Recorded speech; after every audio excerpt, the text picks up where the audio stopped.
député Mwanga Chuchu, oh, je ne sais pas appeler député national. Mwanga Chuchu, na moment où tozali koloba pendant qu'il azali na prison, bakanga ki maître conseil na ye. Awa tozali koloba tomoni mokanda ezali kotambola ya Union européenne akosenga na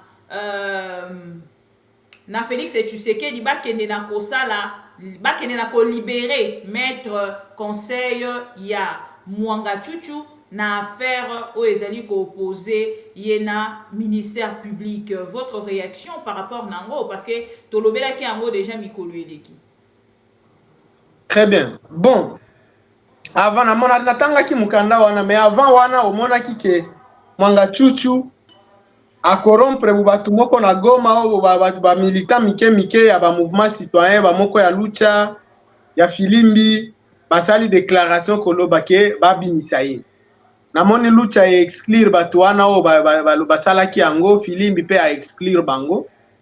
Donc biloko nyonso wana eza ye moko na oyo lobi o soki ba avocat soki ya wapi wana eza batu ye moko azotinda mbongo soki na poto na batu nini bako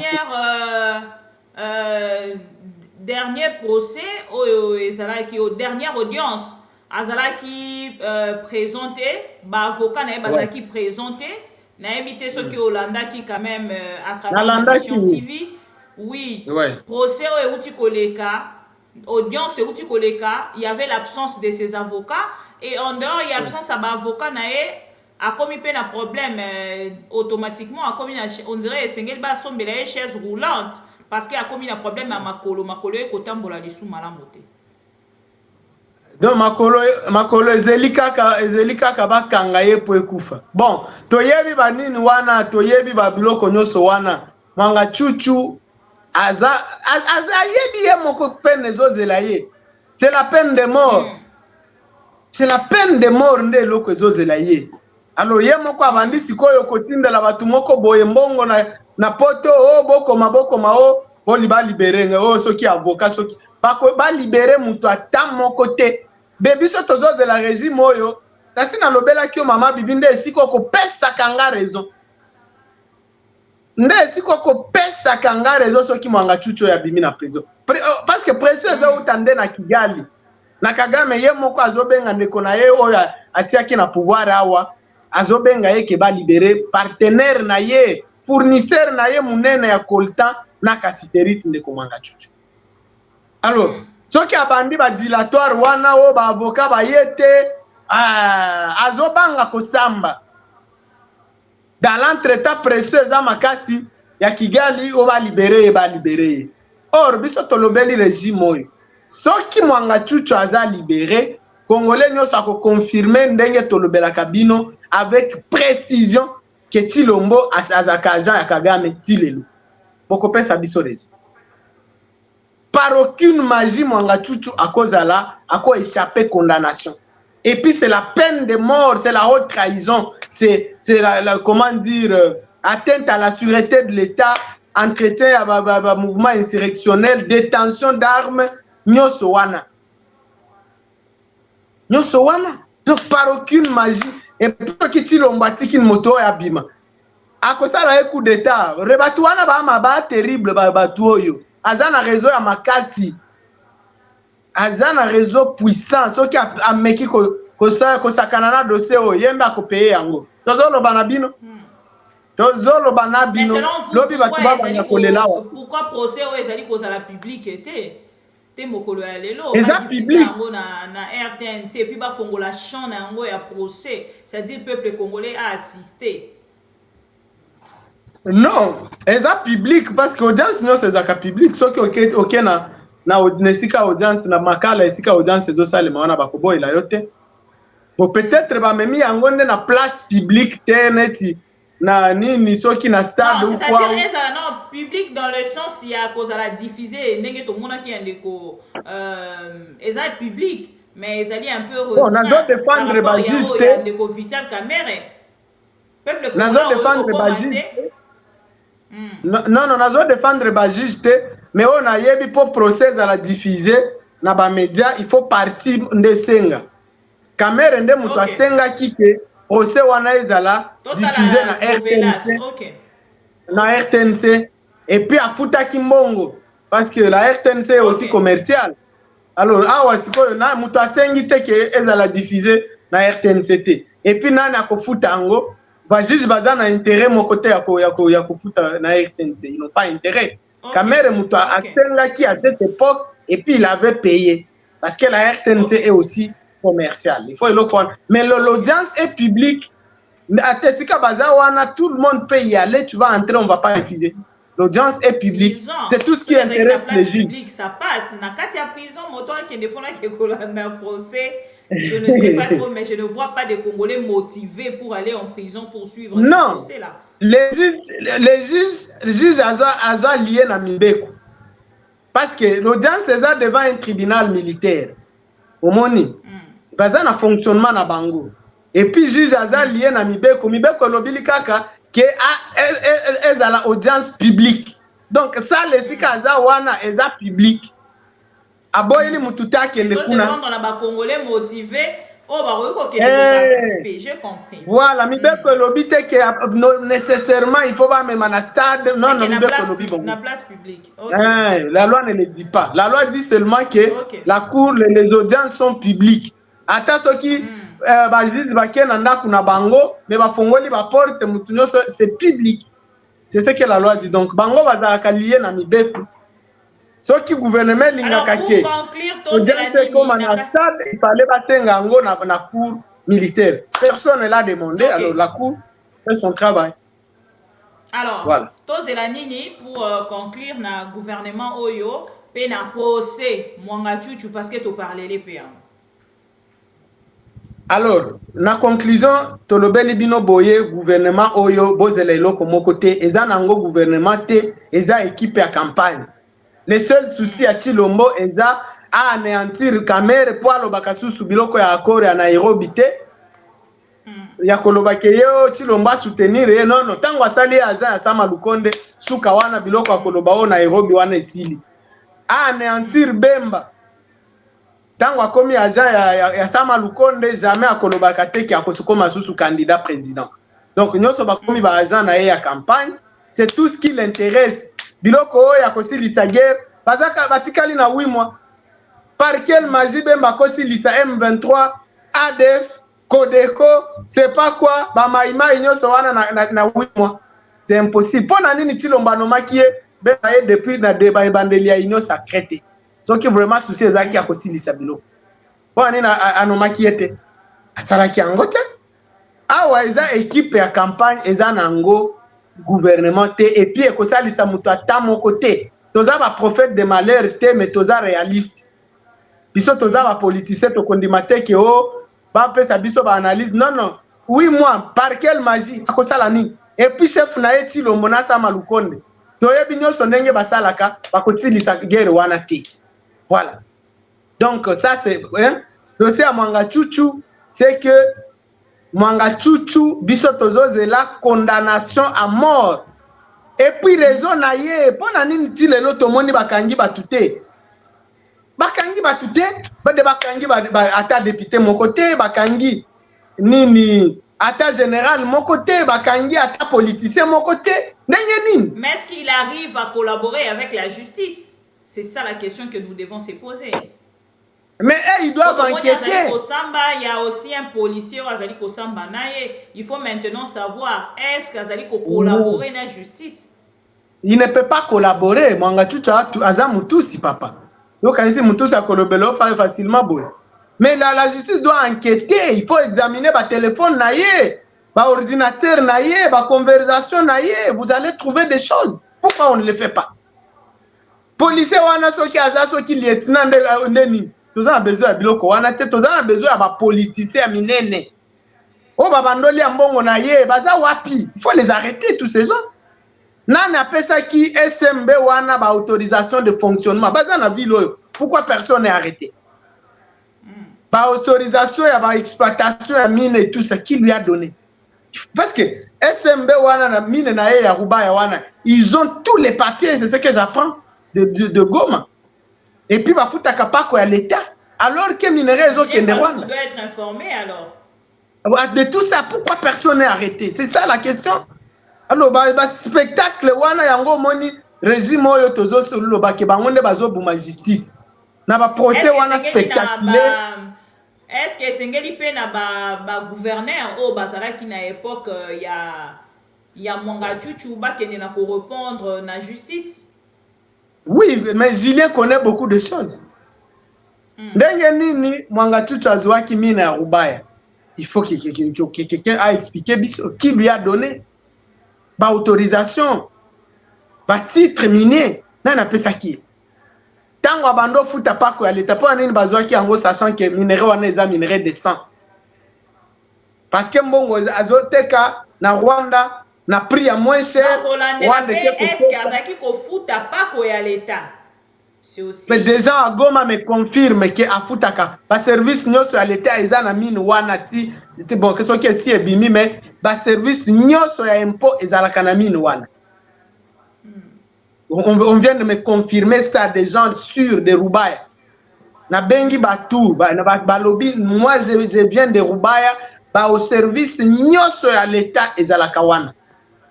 Mais bauta qui peut suspendre yango na ministre ya oui, bauti ko suspendre, mais maintenant il faut nous dire ndenge nini batu babando percevoir mbongo sachant que Mwanga Chuchu faisait du commerce de sang. Azui minerai, à quel côté Kanakagame à moins cher. Kagame a côté qu'à la marché mondial à très cher. Tout le monde le savait. Non, mais personne n'est arrêté. Le spectacle, on a un procès bidon spectaculaire. Ils sont besoin, il y a réseau à Mwanga Chuchu. Et ça, individu à Mwanga Chuchu, ils sont intéressés. Non, réseau. Si on n'arrive pas à démanteler ce réseau, alors on n'a rien fait. On n'a rien fait. Et que le réseau continue, Mwanga Chuchu est en prison, mais le réseau continue. Ça n'aura rien changé. Voilà. Déjà, Lick Bisso Toropesa, merci pour Nandengo Ndimi pour répondre à l'invitation à Bisso encore une fois. Et sur l'affaire Mwanga Chuchu, c'est déjà tout qu'il y a aussi la pression extérieure. O ezali ko vanda bongo na kati ya dossier o ezali ko sala que na ngambo la biso to mona penza na miso ke makambo ezali affaire moko amoke tenenge to lobaka na mboka na biso affaire nyonso o ezala na lien na Rwanda ezala affaire moko très sensible et c'est ce que nous constatons déjà avec l'affaire Mwanga Chuchu. Alors voyons voir ce que ça va donner. Moi j'ai pris beaucoup pour la bande ko na biso ba juge o bazali ko sambisa dossier Mwanga Chuchu tout en se rappelant Nandeko na biso Raphaël Yani oyo atika biso yatla beaucoup de mois ou beaucoup d'années nakoki koloba yango lolenge wana parce que ndeko Yani azalaki moko ya bato azalaki na kati ya procès Vital Kamerhe principal juge oyo atika biso et kotala dossier na ye ndenge elekana kotala liwa na ye lolenge elekana lelo komona ndeko Vital Kamerhe kozala nommé tout de suite. J'interpelle quand même et j'appelle en fait à la prudence naba juge nabiso actuel il y a dossier Mwanga Chuchu. Je pense que tout Silisi Awa ndeko Luc Maleme. Merci beaucoup, merci Peli. À la prochaine. Peut-être que c'est na mo mosusu ya koloba na bai balandi ya ma mission ou ba ndeko nyonso balandaka yo. Bon, surtout bandeko ya diaspora ebele bazo senga numéro na nga na yebite soki oko permettre na pesa bango. Madame Bibi bandeko pona bandeko ya diaspora oyo bazo le numéro là.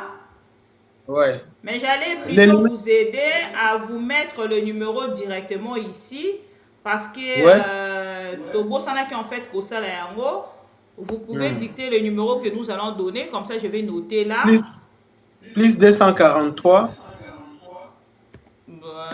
81 243 81 83 30 83 30 137. 137. C'est ce qu'on devait même faire depuis. J'avais oublié. Voilà. Voilà. C'est ça le numéro. WhatsApp, donc voilà. C'est ça le numéro, c'est bien écrit. C'est bien écrit, oui.